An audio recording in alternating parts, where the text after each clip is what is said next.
Hi friends, welcome to Stones Hill Homestead. I'm Kim, and today I'm sharing with you something that I came across. I've been watching some other videos and I wanted to share this with you. This new recipe I'm going to be doing for you is actually one of our family's traditions for Christmas. I know it is April, but I came across this recipe. I was thinking about things about holidays. Often these holiday recipes are coming after the holidays, so we don't get to use them during the holidays. But my biggest thing to share with you was this box right here. This box was my aunt's recipe box, and when I received it, it was after her passing, and I got it actually at the estate auction, and I'm so thankful that I did. I went through it, and as I was going through, I saw all these old recipes, and my uncle, actually be great uncle, my boys' great uncle, was type 1 diabetic. And there's many recipes in here that are sugar-free that they made for him to use. But the one interesting thing I got in this box was, I'm gonna go back to the back of this box, and I found 2 United States war ration books. They still have the stamps in it for what they got. And it was very interesting about these ration books. On the things that they were able to get with them. And I just wanted to share that with you. I thought that was very, very interesting that these were in this recipe box. Again, many recipes in here that are just cherished. My husband also, we got a cookbook from his mom and dad. It was from our local 4-H fairgrounds where they lived. At one point in time, there was a door-to-door salesman, and they had bought that cookbook as well. We cherished that as well. But the recipe I'm going to share with you, they wrote recipes on everything. This is on an old envelope. And this is sorghum cookies. If you've never had sorghum, it is much milder than what backstrap molasses is. But these cookies are so wonderful in our family. We use them for Christmas mainly, and they are a dunking cookie, and we dunk in coffee. These cookies also include coffee in them. I'll be sharing that, so come along, join me, and let's make some cookies. Okay, here we go. I started a little bit ahead of turning on the camera. The first ingredient we need is 1 1/4 pounds of brown sugar. This recipe requires that you weigh it. If you don't weigh it, it's about 3 cups. I have just always weighed it. So I'm going to be adding more brown sugar to my bowl here. And as many of you know, you can make your own brown sugar using sugar and molasses.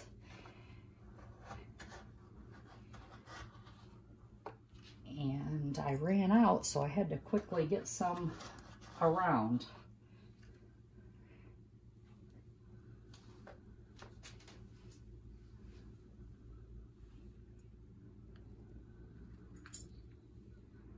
A little bit over.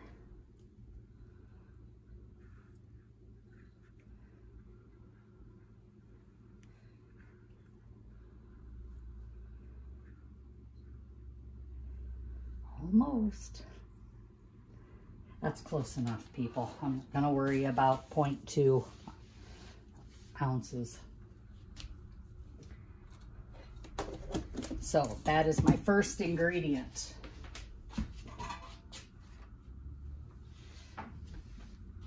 Grab my mixing bowl here for my KitchenAid. I'm gonna get that hooked on. My KitchenAid, oh, I've had it for years. and it wore out on me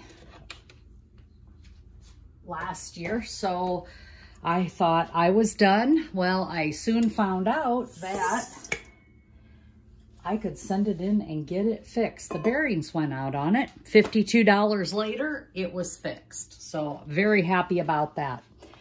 The next item I need to add to this brown sugar is, get that locked in, is 3 sticks of butter.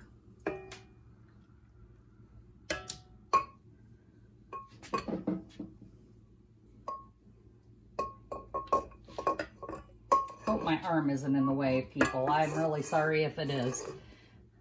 Let me see if I can't scrape this out this way.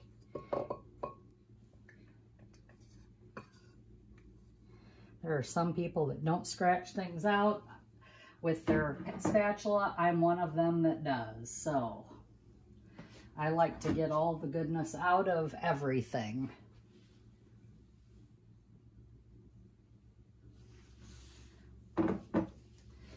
Now I'm going to mix these two items together.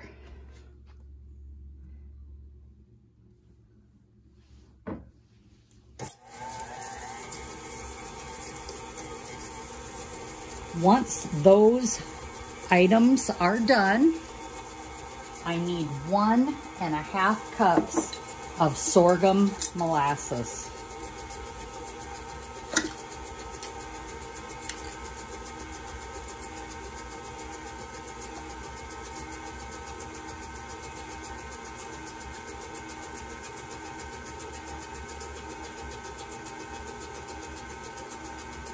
It looks like this jar is going to be just enough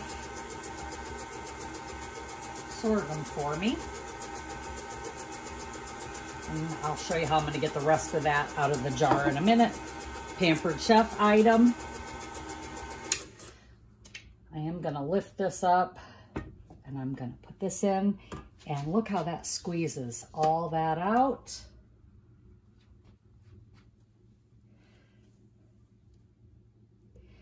This item is one of the best measuring cups I have ever invested in, especially for peanut butters, those sticky items. So now I need to add 4.5 teaspoons of soda, baking soda, to 1.5 cups of very strong black coffee. It's hot, it's not gonna hurt anything. That is what we want, because we want all these flavors to meld together. So I'm gonna turn that off and get my baking soda. Make sure you have baking soda. It is not baking powder. So I need 4.5 teaspoons. This is 1.5. So the one thing you need to worry about when you're putting your soda in here is this can froth up pretty bad.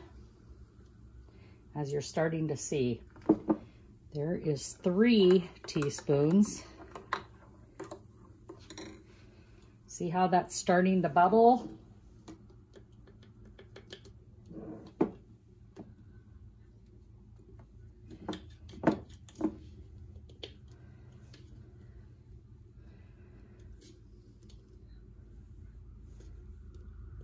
Oh, I just can't seem to get that out. And there's the 4th. So it's 4.5 teaspoons. Now I've got some sorghum in here, and I need that rest in here because that measuring cup wasn't quite full. So I am going to pour some of this hot liquid into this jar just to get that mixed up and melted in there. I just want to get the rest of that sorghum out of this jar. And with this hot coffee, it's just going to measure it. It's just going to really do well with that. And then I can pour that in there. what you need to make sure is when you turn this on, not to do that.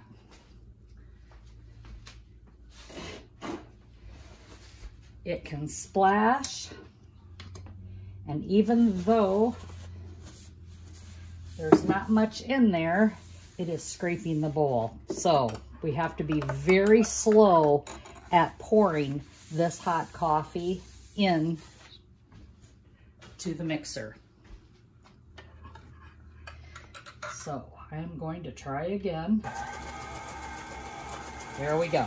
And it's slowly turning. Get my things covered here and out of the way. And I'm gonna slowly pour this in. And it doesn't need to be slowly poured in. If you're doing it in a regular bowl and you can mix this by hand, you don't have to go this slow, but this mixer is just gonna make a mess if you pour it all in at once. It is gonna be a very thin batter at this point. It's gonna be very liquidy.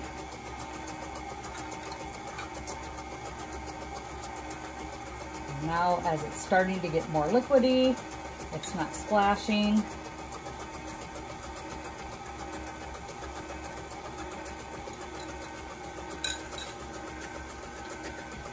Let that mix a little bit.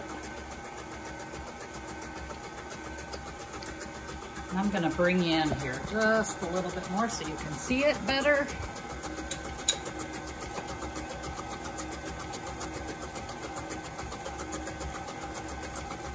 I've got one of these beaters on my paddle on my KitchenAid mixer that scrapes the sides of the bowl, and I just absolutely love that.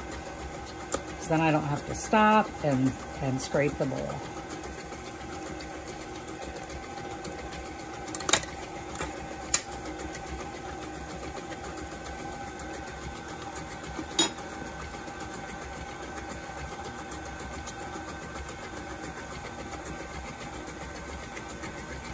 See, I made a mess with my butter. How many of you have these Norwex kitchen cloths?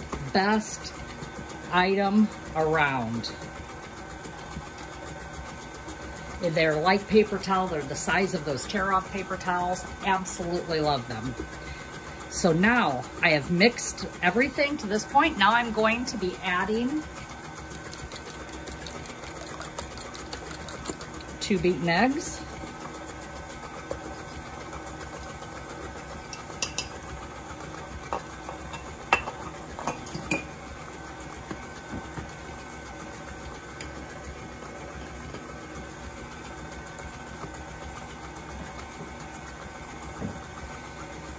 I'm going to get this all mixed in. The next item that we will slowly start adding is what takes the most time, and that is adding in 10 cups of sifted flour. Before I do that, I need 3 teaspoons of vanilla extract. I make my own vanilla extract as well. I'm finishing up a bottle that someone got for me, and we'll be doing that. When that's all done, then I'll be able to get into my newly made vanilla. And vanilla is very easy to make.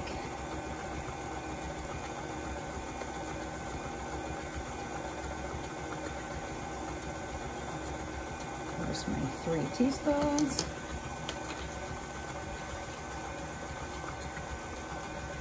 So I do make vanilla. I actually made it for Christmas presents, and if you're going to be doing that, you need to do that about right now. I get my beans from Vanilla Kings. Vanilla Bean Kings is where I get my beans from, and they are phenomenal beans. You can get grade A or grade B. That's the best price I have ever found. You're going to need vodka.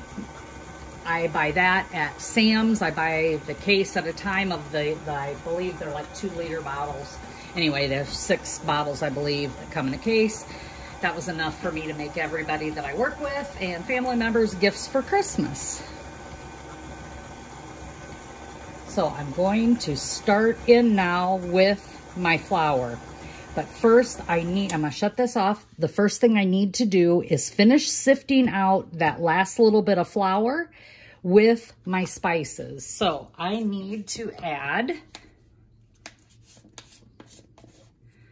into that flour sifter, I need to add 3 teaspoons of ginger.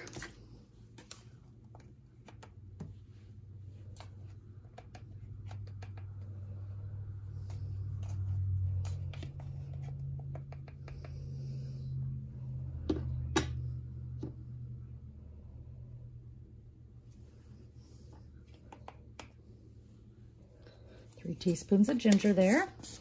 And then I need to add, keep blocking that camera from you, sorry about that.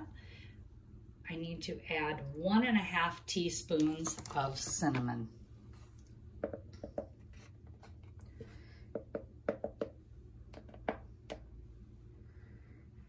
that in there. 1/4 teaspoon of salt. I use Redmond's real salt for my baking as well as my eating. I really like it.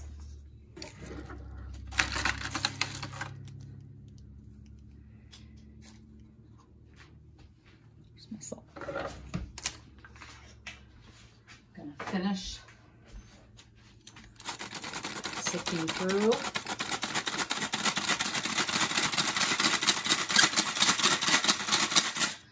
This sifter was my grandma's.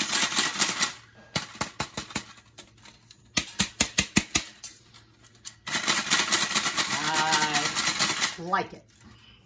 There's that. I may need 1 more cup of flour. Right now there is 9 cups in there, but I want this dough to be a soft dough. It's just a way to do it, a feel that I do, but that is what I need for this. I'm going to put my my funnel so it helps me get this flour into here without all the mess. So I'm going to turn this on and I'm going to start putting this flour into here. It takes a little bit, so you got to be patient. I have the back side of this funnel to click onto the bowl.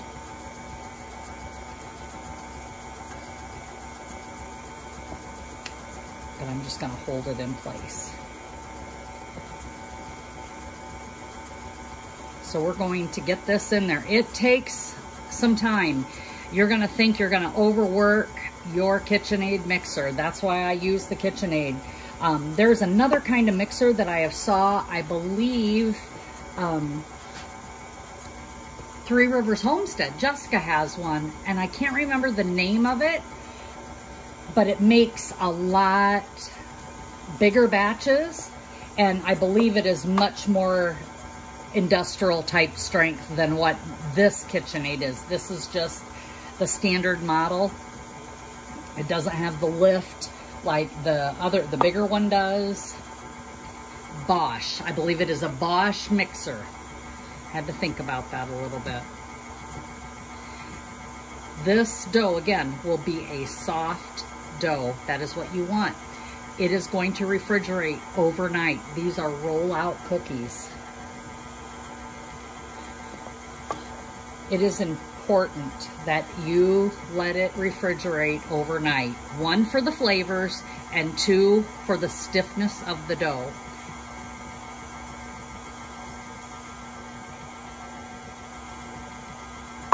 And take your time feeding this flour in here. You can hear my mixer, it's starting to slow down now. But I can turn it up a little bit to get that mixed in there so I don't overtax the motor on the lower speed. I lower it.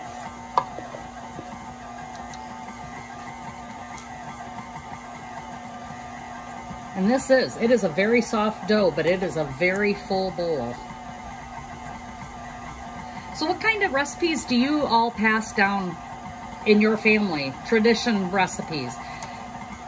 Like I said, this is a Christmas cookie for us. We make this at Christmas time, and it's because it is a great leave out for Santa if you do that cookie. It is also a great breakfast cookie. We just eat it all the time during the holidays, winter months. It's just a comfort type cookie.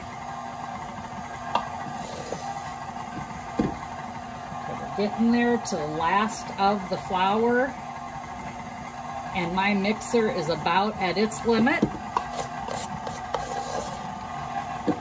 And I don't believe I'm gonna need to add that last cup of flour. Either I miscounted or it's just not gonna need it. And I'm just gonna give it a good mix. Pour the last of this in. There we go. Ah. I'm a messy cook. Can you tell? How many of you are messy cooks and noisy cooks? I am a very messy cook. Always have been. I've catered for people since I was 15. That was one of my jobs that I did as I was younger. After that business closed, I catered for friends and family, for weddings, for graduations, for things like that. Okay, I'm gonna shut this down and feel this dough. Boy, yeah, I may need one more cup of flour. It's pretty wet. I was hoping I did not need to add that, but it looks like I'm going to. Let me get that last cup of flour.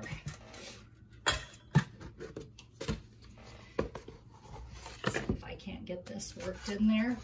My flour I get from Azure Standard.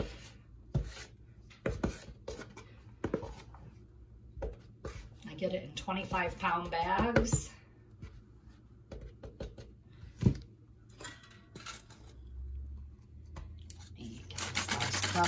Sifted.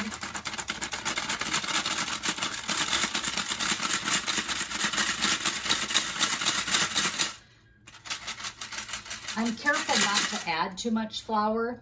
Like I said, it does call for 10 cups. I'm careful not to try and get too much flour in there, and the reason is I've got to roll these cookies out, and I'm going to be using flour to roll it out.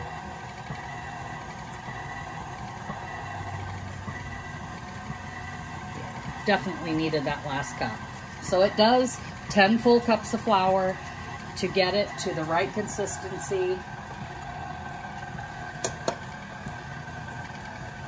It's puffing out a little bit. The dough's gonna be kinda heavy here.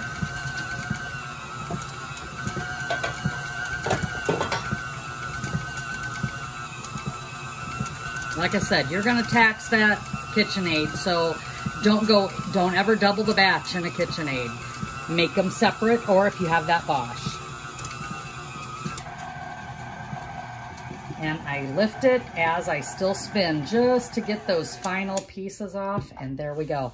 That is what the dough is gonna look like. I'm gonna scrape this off. I'm going to cover it with plastic wrap. It's going in the fridge overnight, and tomorrow I will roll these cookies out. Okay, so my dough has sat overnight in the refrigerator, and y'all, I just do it right on my countertop. It's clean. I'm gonna grab some flour up here just to work this dough into a nice round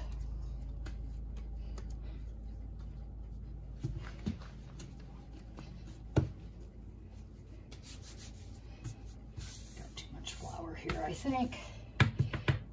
But what you don't want to do is not have enough flour. So this is it.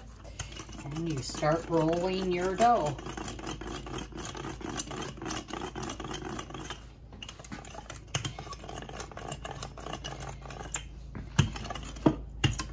These sorghum cookies are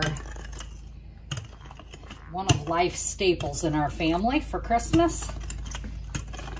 But they're great the rest of the time of the year. I'm just doing it now because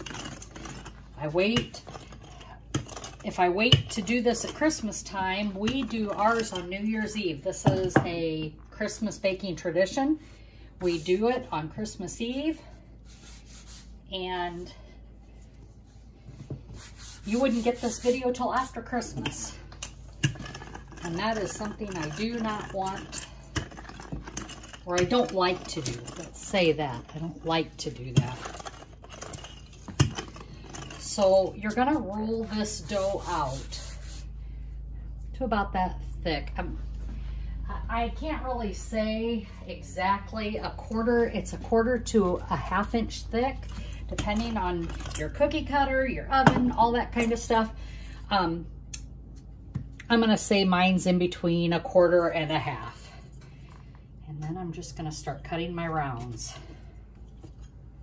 And then I'm gonna lay it on my cookie sheet.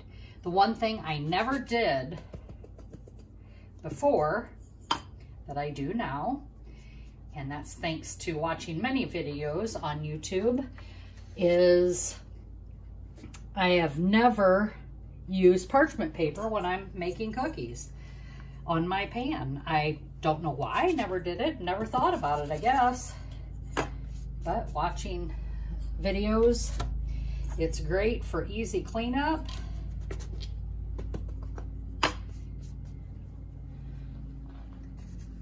And so now, that is something I'm doing. So watching many videos, I have watched many videos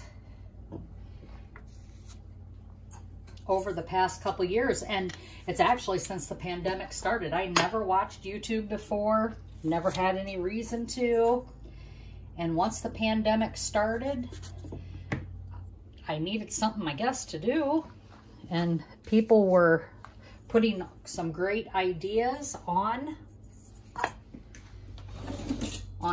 YouTube, and I decided I was going to start doing that too. I switched to a little bit smaller cookie cutter, and the reason I did is these cookies are very filling, and I think the smaller size might be a little bit better. One for gifts and two for my pan.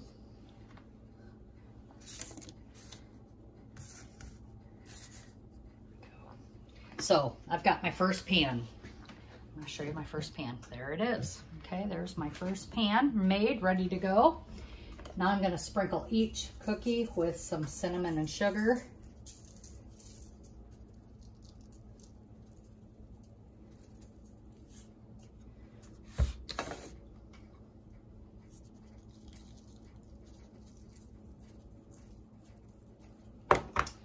There it is. These are ready for the oven. I'm going to be baking them 400 degrees for about 8 minutes.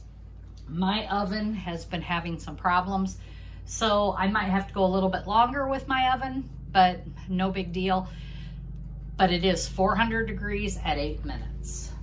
I will post the recipe in the comments below, and hopefully some of you might try it and let me know how things turn out. But this is a rollout cookie. So now that I've got that first pan cut and it's getting ready to go in the oven, I've got these leftover pieces here. What you don't want to do at this point in time is re-roll this. One, it's got extra flour on it. We'll need that later, don't need it now. So I am going to add this. I'm just gonna put it in a ball like this. There's my timer so I can put those cookies in. And I'm gonna put it in a bowl. And these are considered my second cut cookies. And I do that so that I don't get too much flour worked into that dough. So I'm gonna put all the cut pieces into that bowl. What you didn't see me do to begin with is this is the cookie dough from the refrigerator. It is a very cold, stiff dough. I have to either use an ice cream scoop or a, this is my rice spoon actually, or a cutter where you cut it out of the pan or out of the bowl. Once I get it softer, a little bit cooled down, I'm gonna use this little rubbery Tupperware item, and that helps me scrape the edges and get this out. But this dough, again, very stiff, and you're just gonna peel it out, make a nice big stack, and do that. I don't want you to think that if you do this recipe that there's something wrong. There is nothing wrong with that. It is very hard and you don't want it to warm up. Otherwise it'll be a very sticky mess, and it's hard to work with. And as it warms up, since I brought it out of the fridge, it will slowly soften up and it'll be easier to scoop out. It's just the first couple that are kind of hard to get out. So here we have the pile of dough again. And I'm gonna smash that all together, flour up my hands, make it into a nice round here. Push it down, and we're gonna start rolling it out.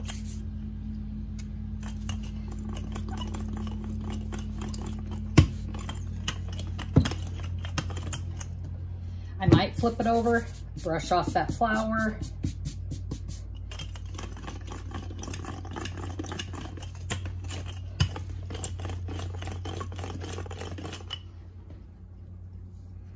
And see, it started to stick to the bottom. Did not have enough flour underneath of it. So I just usually heavy bottom the flour on the countertop.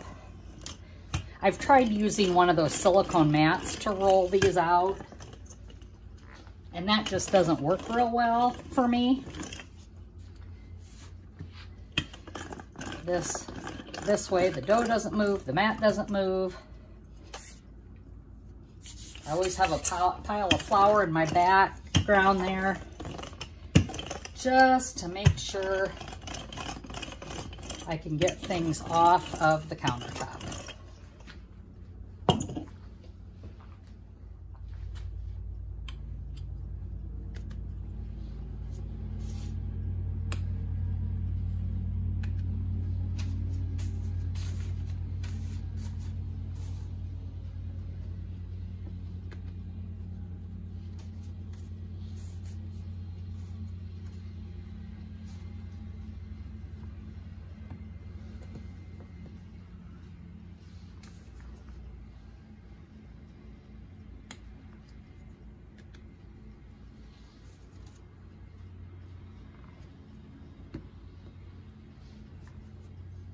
And here is my last pan.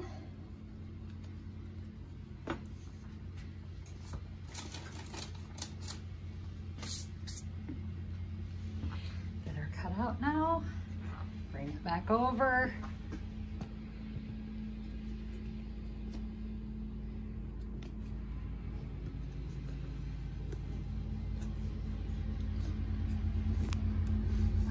Lower it down so you can see them again.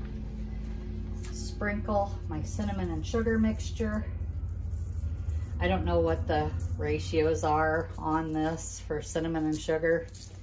I just make a nice little mixture and shake it up in my shaker and sprinkle each one.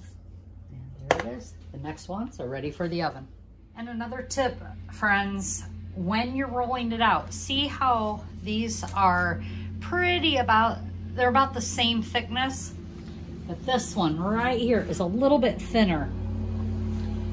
It won't be a problem for this type of cookie if you get some that are a little bit The problem that you rise into is this one right here is a little bit thicker than all of these. If that cookie isn't fully cooked, and that's the one thing that you have to watch about these, the thickness, is it'll sink in the middle once the cookie is done. And it doesn't sink in a bad way, but it's a little bit darker. It's a little bit doughier cookie. We don't mind it, but you won't want to have all your cookies that way. So just make sure that they're done in the middle. You're gonna tap on the cookie. I'll show you in the next batch. I am really glad that I did not double this batch, and I'm really glad that I switched to the smaller cookie cutter. These cookies are cooking very nicely. They do spread out a little bit. They puff up a little bit. And those other ones are just gonna be too big. This batch alone makes about 7 dozen cookies. And so when I double it for the holidays, it is, what is that? It's the brown sugar that didn't mix in. When I make them for the holidays, I give out a lot. So 15 dozen, you know, I give each family a dozen cookies. And it very quickly, they go away. But yes, we just love these cookies. The other thing I wanted to make sure I emphasize, do not use blackstrap molasses in these cookies. It is sorghum. It may be hard to find. I usually find it in my farm markets, things like that. When I go to Mississippi to visit my husband's family, I can get it pretty cheap down there. I can find it here as well, but sometimes it's very expensive. The Amish stores up in Shipshewana, they carry it in a sales carry sorghum. Forks County Line store carries sorghum. I can find it most anywhere. It just depends on how much you're willing to spend. That's why I prefer the Amish stores, much cheaper than the farmers markets. I pay $6 to $7 to $8 for a quart at ENS or the Shipshewana Amish stores. If I go to a regular store, I might pay $13 a quart. So watch your funds there. Watch the prices. Okay, I'm gonna open up this oven and show you how this looks. See these cookies here? They're looking great, but I'm gonna touch them. And I wanna make sure that there's no dimple left. So these need at least another 2 minutes. So I'm gonna put another 2 minutes in, and then I'll be able to pull them out. So my oven right now is looking at about 11 minutes for these cookies. Normally 8 minutes, so you've gotta watch that first batch. Also, many of you know that I am gluten-free. And I'm telling you this to let you know that these are not gluten-free cookies. I just want you to know that. I have never found a recipe yet or a flour that will make these cookies gluten-free that I like. So, and since I'm giving them away mostly for gifts, and I just don't worry about it. I just use my normal organic flour, all-purpose flour that I get from Azure Standard. And I'll be honest, when I make these cookies, I always eat one. These are delicious cookies, and I just deal with the effects from that one cookie, and I'm just okay with that.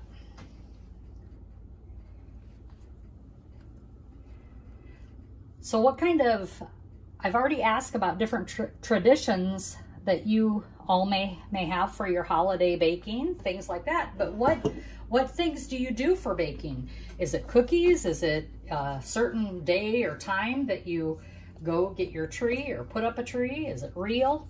And I know it's April. It's April 21st. Here we will be planting garden and I'm thinking about Christmas, but there are things that I have to think about right now for Christmas, such as making gifts. A lot of people make gifts for Christmas. Some of you are probably already started on your gift making for Christmas, for the holidays. My vanilla is one of them. I have to start that by March to have it cured and ready to go by December for Christmas gifts. Otherwise, I have to tell them just don't start it. And most generally, that's fine. People have no problem waiting. I just tell them when they can start using it, and we're good with that. And most everybody has vanilla in their cupboard. I have friends and family that will bring back the bottle and have me fill it up for them and redo it for them, and they'll either pay me for it or it's just another gift for them, and I love sharing. So that's a lot of fun to do that. The other thing is that's very popular in Elkhart County here is the Elkhart County 4-H Fair, and I'm gonna give them a plug as well. And the reason I'm giving them a plug is, one, they got 4-Hers getting ready to do projects. It'll be coming soon. If you are ever in our area the last week in July, it is a fair that you definitely want to experience. And the reason I say that is, and I believe we are the second largest county fair in the nation. And it is a sight to behold. I am very proud of our 4-Hers here that work very hard, not only for their projects, for their, whether it be livestock or their projects like baking or photography or whatever have you, whatever shooting sports, whatever they do. These kids give their all. There are 4-Hers that over their 10-year career have done over 200 projects over their 10-year career. And that is something to really admire. I just have always done that. I just think that they are great with the commitment that they give. I was a 4-Her as well. As a matter of fact, most of my family are all 4-Hers. And we just really find value in that. It teaches them character, integrity.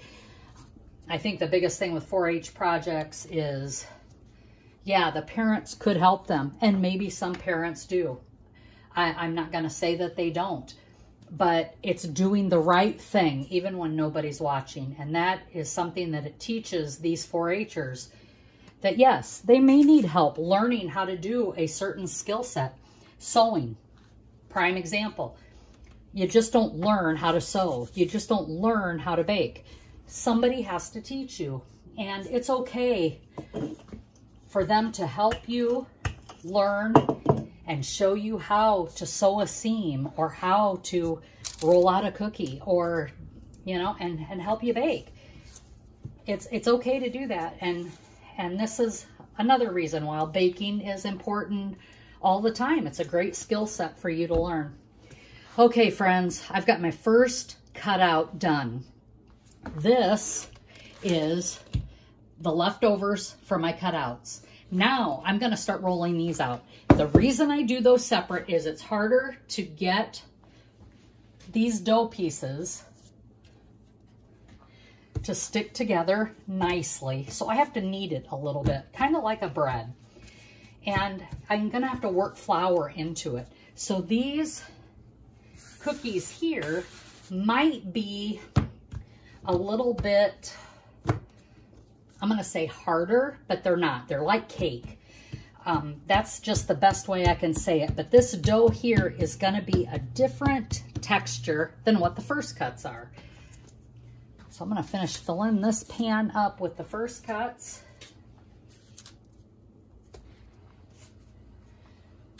I got one more pan of first cuts to go.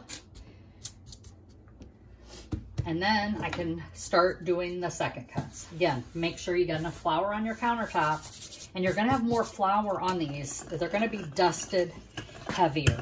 At one point, if I think I've got too much flour on these, I am going to take one of my pastry brushes and I'm just gonna brush it off the top of the, before I sugar them, and I'll just brush it off. So here I am starting. I'm gonna move you back over. I didn't realize you were out of the picture that much. There we go. So I've just rolled these cookies out, and these are the second cuts.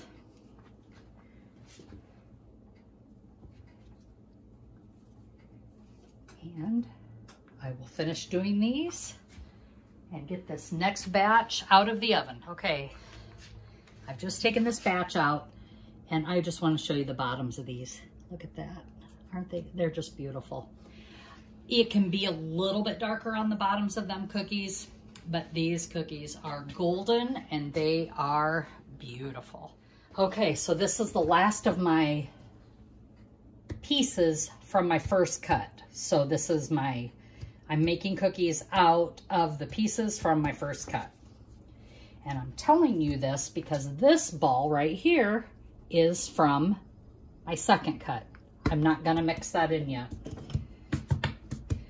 And I have a tendency to just not share the third cut cookies with people. I keep those for us at home. I'm sure they're fine. I just want the original first and second batches to be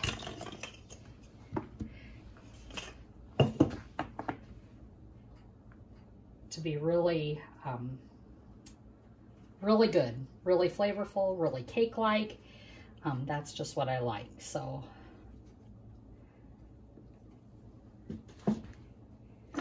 roll this out just a little bit thinner.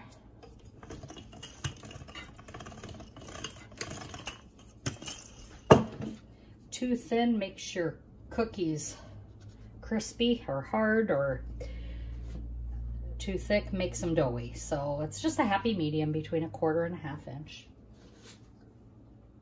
I'll show you one here real close.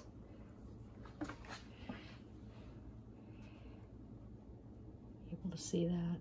There you go.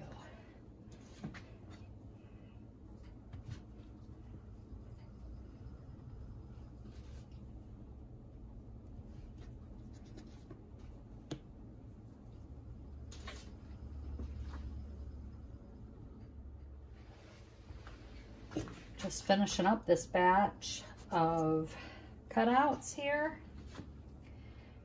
I'm just going to share a disclaimer. I am not a baker, but I do love to bake. However, cutout cookies and shapes are not something that I am good at, so I stick to just rounds. However, I have a sister who absolutely loves to make these cookies that are absolutely fantastic, and she shares them with me, and I'm gonna have her share them with you sometime when she's baking.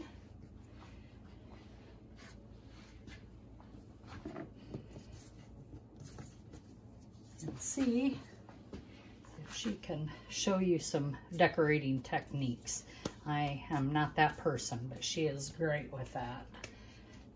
My whole family are all good cooks. I'm not gonna lie.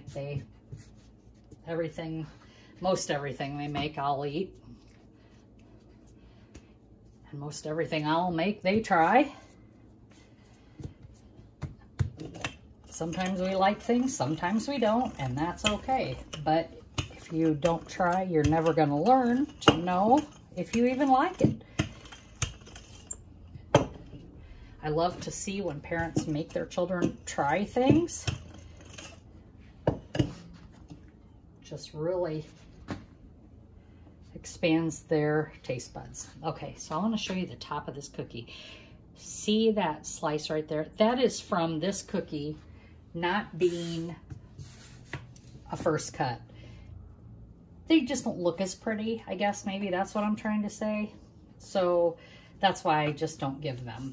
And I just keep rolling up this last little dough ball until I have enough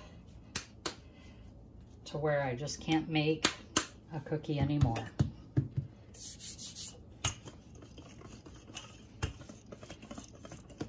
Some of you might just give up. I don't. I just keep rolling. I don't want to waste anything. Becky from Acre Hill.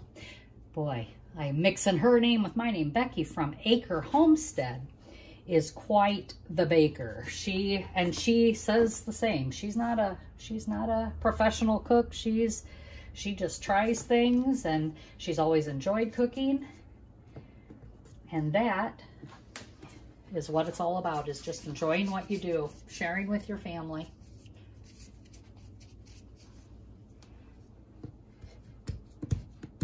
This is probably my last cookie. I'm just gonna roll it out, get it nice and flat, make it look round, and there you have it. That is my last cookie. So the last batch is done, friends. And I'm gonna tell you that parchment paper on your cookie sheets is a game changer. I don't know why I never did this before. So thanks to Becky at Acre Homestead for doing this and telling me that it was a game changer for her as well.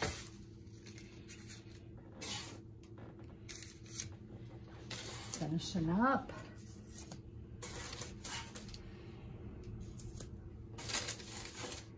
And there is the final cookie.